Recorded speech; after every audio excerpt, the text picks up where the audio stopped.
Tiffins మరియు rice కాంబినేషన్లో కోసం ఎంతో టేస్టీగా ఉండే ఈ టమాటా కొత్తిమీర పచ్చడి చాలా మంది పచ్చడిని తినడానికి ఇష్టపడతారు. ఇలా అయితే మనము టమాటో పుదీనా కొత్తిమీర మూడింటి కలగలిసిన ఒక అద్భుతమైన పచ్చడిని అయితే చూద్దాం. ఈ పచ్చడి చాలా ఫ్రెష్గా మరియు గాలి తగలకుండా ఉంచితే కొన్ని రోజులు నిల్వ ఉంటుంది.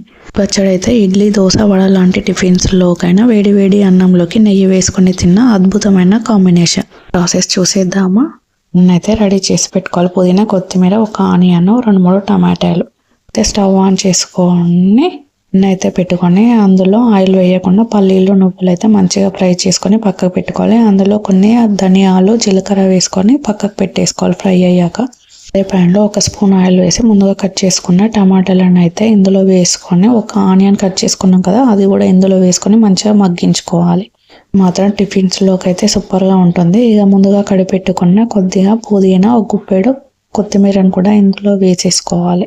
ఈ అన్నంలో నెయ్యి వేసుకొని తిన్నా చాలా టేస్టీగా ఉంటుంది. ఇక మూడింటిని మాత్రం మంచిగా కలిపేసుకొని మూత పెట్టి 5 మినిట్స్ అయితే లో ఫ్లేమ్లో మగ్గించుకోవాలి. ఈ టైంలో ఉప్పు వేయడం వల్ల తొందరగా మగ్గిపోతుంది. ఉప్పు వేసి ఒకసారి అయితే కలిపేసుకోవాలి.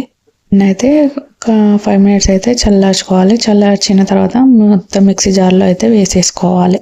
ముందుగా ఫ్రై చేసుకున్న అన్నింటిని అయితే వేసుకోవాలి. ఒక నిమ్మకాయ సైజ్ అంతా చింతపండును కూడా వేసుకోవాలి. అయితే కారం అయితే ఇందులోనే వేసుకున్నాను మిక్సీ జార్లో. మొత్తం అయితే బరకగా మిక్సీ పట్టేసుకోవాలి. ఇప్పుడైతే పోపు కోసం మళ్ళీ స్టవ్ ఆన్ చేసుకొని గిన్నె పెట్టుకొని 2 స్పూన్ల ఆయిల్ అయితే వేసుకోవాలి. అయితే మంచిగా వేడయ్యాక ఇందులో 3-4 అయితే ఎండుమిర్చి వేసి మంచిగా ఫ్రై చేసుకొని దీనిలోనే జీలకర్ర, ఆవాలు అయితే వేసుకోవాలి. తర్వాత ఫ్రై అయ్యాక అల్లం వెల్లుల్లి పేస్ట్ అయితే వేసుకోవాలి. నూనెలో వేయడం వల్ల టేస్ట్ చాలా బాగుంటుంది. కొద్దిగంత పసుపు వేసి మంచిగా కలిపేసుకోవాలి. అంతా ఇలా కలిపేసుకున్నాక ఆయిల్ కొంచెం పైకి వచ్చాక ముందుగా మిక్సీ పట్టుకున్న దాన్ని పచ్చడిని అయితే ఇందులో వేసుకొని మొత్తం అయితే కలిపేసుకోవడమే.